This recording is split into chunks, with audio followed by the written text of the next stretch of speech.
Ag Day's Michelle Rook recently attended Dakotafest in Mitchell, South Dakota. She takes a look at how farmers are facing a triple whammy of low prices, lower row crop yields, and the mounting burden of regulations out of Washington.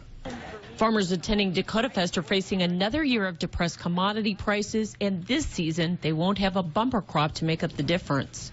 The low prices and the lower yields, getting back-to-back years with low prices, it's starting to add up, and the producers are starting to feel it. Everybody's looking at how they're going to cash flow this year. And then, of course, the question is, how long are commodity prices going to stay like this? During a congressional update at Dakotafest, South Dakota Congresswoman Noem told farmers the farm safety net isn't providing adequate help. There have been real problems with the commodity title of this farm. We've had some discrepancies from county to county that have impacted producers in a very detrimental way.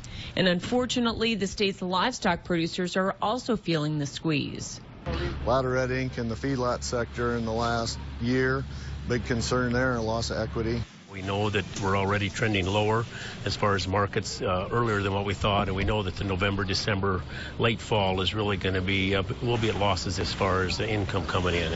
Farmers are already struggling with low commodity prices and say the regulatory climate on the state and federal level adds additional cost and burden to their operations.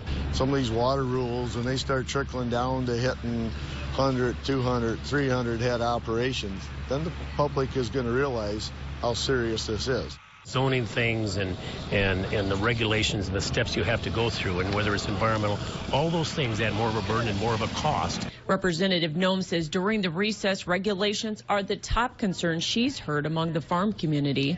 The regulations coming out of the Obama administration would change our way of life when it comes to waters and the Clean Water Act, the Waters of the U.S. regulation. So those things are high on their minds because costs are going up and commodity prices are dropping.